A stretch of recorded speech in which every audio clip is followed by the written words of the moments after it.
Қайырлы күн, құрметті тікелей эфир қатысушылары. Бүгін бізде кезекті тікелей эфир. Тақырыбымыз салыстырмалы бақылау негізінде электрондық шот фактураларды жазып беруді тоқтату. Бүгінгі спикер талдау және тәуекелдер басқармасының тәуекелдер бөлімінің басшысы Жұмабеков Мақсат Нұрболатович. Не бүгін осы тақырып бойынша сұрақтарды қоятын боламыз. Мақсат Нұрболатович, сөз кезегі сізде. Осы тақырып бойынша бізге кеңінен түсіндіріп берсеңіз. Қайырлы күн, Серік Адайбайұлы. Қайырлы күн, тікелей эфир қатысушылары. Баршамызға мәлім 1 қаңтар 2026 жылдан бастап жаңа салық кодексі күшіне енді. Яғни жаңа салық кодексінің 138 бабына сәйкес электрондық шот фактураларды жазып беру тәуекел дәрежесін бақылау салық органдарының функциясына берілді. Яғни электрондық шот фактураларды жазып беруде тәуекелдіктерді анықтау және солармен жұмыс жүргізу екі бағытта жүзеге асырылады. Ол автоматтандырылған бақылау және салыстырмалы түрде бақылау. Бүгін тақырыбымыз салыстырмалы түрде бақылау. Яғни салық кодексінің 142 бабына сәйкес электрондық шот фактураны жазып беру салыстырмалы бақылау.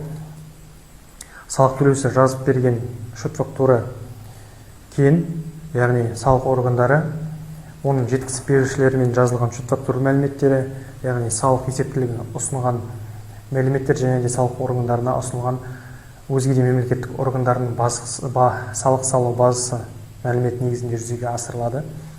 Бұл жерде салық органдары салық төлеушілердің электрондық шот фактура жазып берудегі операциялары, яғни тауарларды өткізу, жұмыстарды жүргізу және қызметтерді көрсету кезінде күмән тудыратын операцияларына тәуекелдік дәрежесін беру.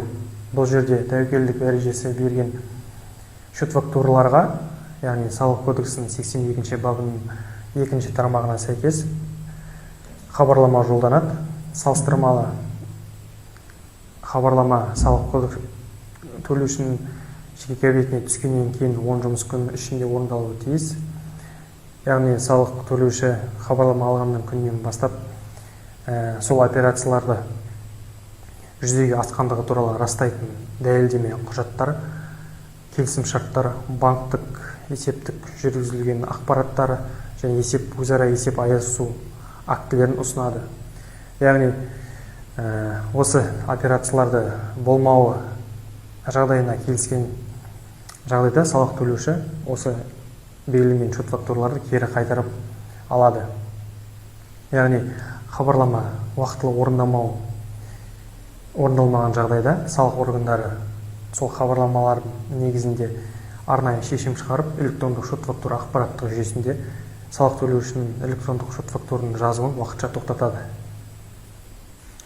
Рахмет. Бір сұрақ, осы жаңа айтып өттіңіз, хабарлама жолданады деп.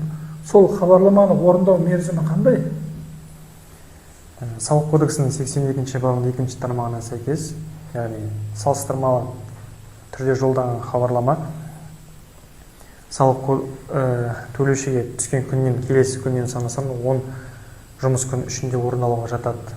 Яғни жоғарыда айтылып өткендей расталма құжаттар ұсынылады, келіскен жағдайда электрондық шот фактура кері қайтарып алынады.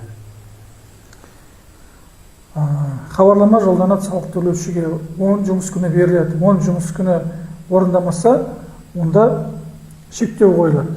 Солай ғой. Енді бұл салық төлеуші бұл тоқтатылғандығы туралы шот фактураны жазып беру, бұл туралы ақпарат қайдан алады, қайдан біледі?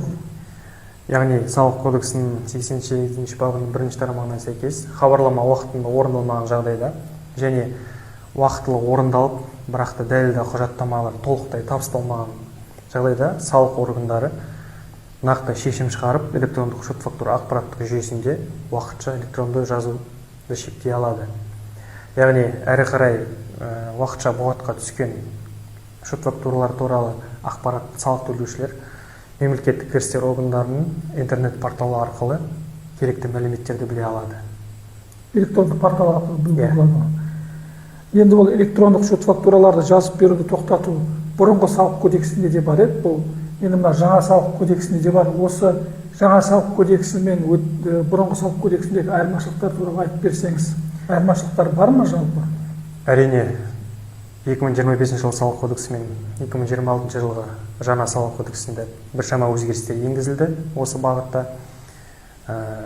25 жылғы кодексте хабарлама орындау 30 жұмыс күні ішінде жүргізілсе, жаңа салық кодекске сәйкес хабарлама 10 жұмыс күні ішінде орындалады. Негізгі өзгеріс осы бағытта.